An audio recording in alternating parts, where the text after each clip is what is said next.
Are the in and out points buttons missing? Hey guys, welcome to my channel. I'm Daniel. 4 days ago, I made a video here on my channel. In and out buttons are gone. I make this video today, number one, to show you how great the response and the support of Blackmagic is. I'm not getting paid for that. This is just my personal experience. And number two, I did a mistake. So in my video, here that one 4 days ago, when you are in the edit page and you come here into your media and you click your media, at any point you can set an in point here with these buttons and the out point. Of course, you can always use your keyboard shortcuts I and O to do the same. But when you come to the cut page, I noticed that we have these buttons here. I can use them in the timeline, but whenever we go to a source clip, these buttons here are missing. You can still use this one here to set in and out points. And the funny thing is, these buttons on the iPad version were there. So I was a bit confused. I thought that we always had these buttons and they were somehow gone. That was my mistake.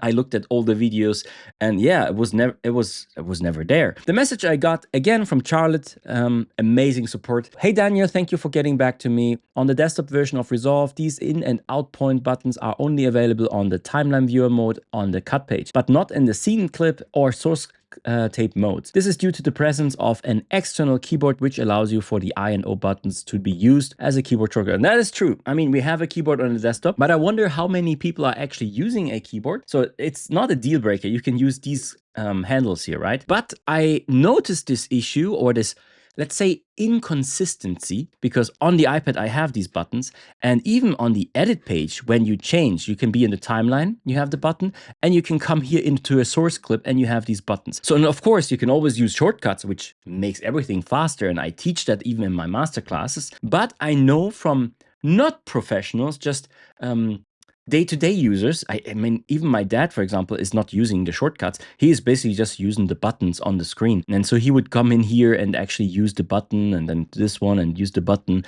And just because of that, when I was recording a video explaining the in and out button, it's nice to see it here. I was doing this now on the cut page, and I'm already talking too much. By the way, the cool thing about the email is, so she also sent me a video basically explaining the same thing. These buttons are here. So, however, your feedback as an industry professional is important to our product development and is greatly appreciated. This has been received and passed on as a feature request for consideration from our product management team. How cool is that?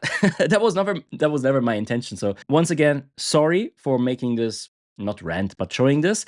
But I think it's an inconsistency, and I'm not sure. Maybe nobody really uses this button here. Maybe I was the only one explaining it. But for people who want to use the mouse and not the shortcuts, it's actually missing in the cut page. And I think it's actually not a deal breaker, because like I said, you can use these ones here, but it makes just easier to place it and then in, or maybe like if you want to do something like this, you hit play, right? And now while you're playing, you want to click the in button. That doesn't work. You have to then come in here. Does it actually play? No, it stops the recording. So if you want to do it on the fly, not using keyboard shortcuts, then these buttons were actually handy, and that works on the edit page. I just show you this again.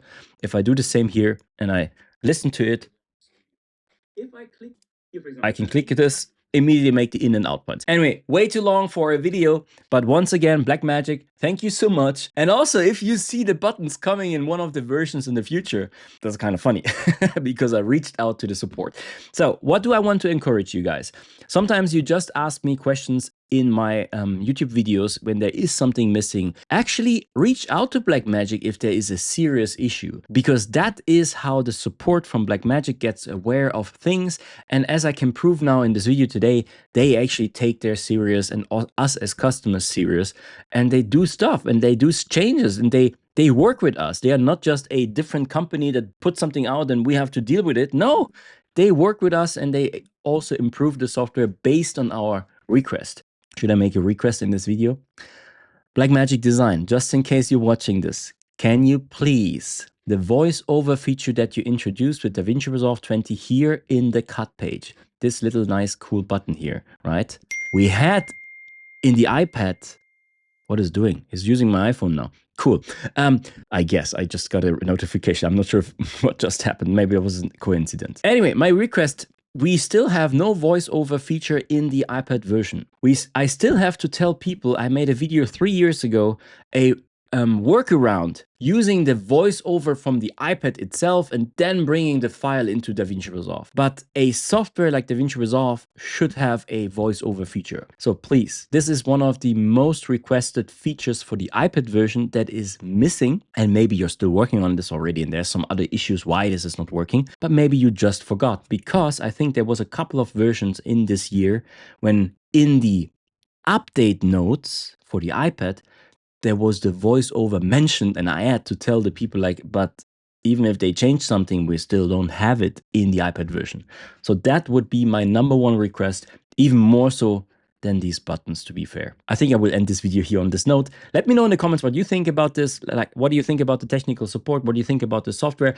And what is the features that you want to request for iPad or desktop? Let me know in the comments. I'm Daniel. Welcome on my channel. It's all about DaVinci Resolve here on this channel. Sometimes also Final Cut Pro, but mostly DaVinci Resolve.